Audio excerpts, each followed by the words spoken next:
فرمایا رمضان کے بعد سب سے افضل روزے اللہ کے مہینے محرم کے ہیں. تو گویا اس مہینے کی بھی خاص عبادت پھر کیا ہوئی؟ روزے. عشر ذی الحجہ میں تو پہلے 9 دن کے روزے تھے، لیکن اس میں پورے مہینے میں سے جب بھی آپ چاہیں روزے رکھ سکتے ہیں. ضروری نہیں کہ پورے ہی مہینے کے روزے رکھیں جیسے رمضان میں رکھے جاتے ہیں، لیکن 10 تاریخ کا روزہ جو ہے اس کی خاص فضیلت ہے.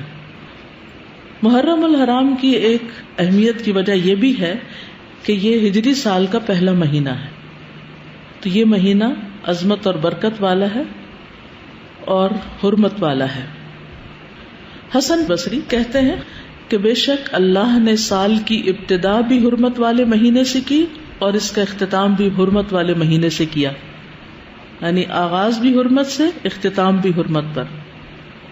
سال میں رمضان کے بعد اللہ کے ہاں محرم سے بڑھ کر عظمت والا کوئی مہینہ نہیں.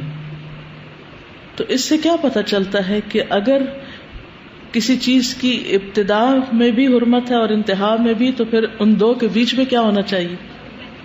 اس کا خاص خیال رکھنا چاہیے. یعنی جس کام کے آغاز میں اور جس کے اختتام پر خصوصی ہدایات دی جائیں اور اللہ سبحانہ تعالیٰ کی عبادت اور خصوصاً روزے وغیرہ کی عبادت کی طرف متوجہ کیا جائے تو سال بھر بھی پھر اس کی عادت اپنا لینی چاہیے. نئے سال کا آغاز جو ہے وہ دعا سے کرنا چاہیے. عبداللہ بن ہشام سے روایت ہے، وہ کہتے ہیں کہ جب مہینہ یا سال آتا تو رسول اللہ صلی اللہ علیہ وسلم کے صحابہ یہ دعا اس طرح سیکھتے جیسا کہ وہ قرآن سیکھتے: اللہم ادخلہ علینا بالامن والایمان والسلامت والاسلام وجوار من الشیطان ورضوان من الرحمن. اس کا معنی ہے اے اللہ اس مہینے کو یا اس سال کو ہمارے اوپر امن اور ایمان، سلامتی اور اسلام کے ساتھ، شیاطین سے بچاؤ یا شیطان سے بچاؤ اور رحمان کی رضامندی کے ساتھ داخل فرما. محرم کا مہینہ چونکہ حرمت والا مہینہ ہے تو اس مہینے میں خاص طور پر آپس میں ایک دوسرے پر ظلم کی ممانعت ہے. قرآن مجید میں آتا ہے ان عدت الشہور عند اللہ 12 شہرا فی کتاب اللہ یوم خلق السماوات والارض منها 4 حرم ذلک الدین القیم فلا تظلموا فیہن انفسکم.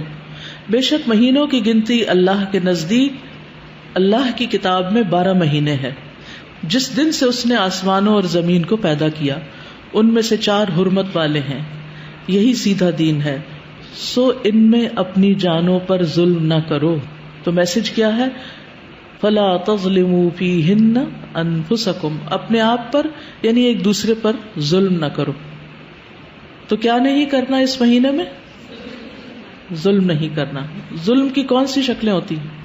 ظلم ہوتا ہے کسی کو اس کے حق سے محروم کرنا، کسی کا حق چھیننا، کسی کا حق مارنا.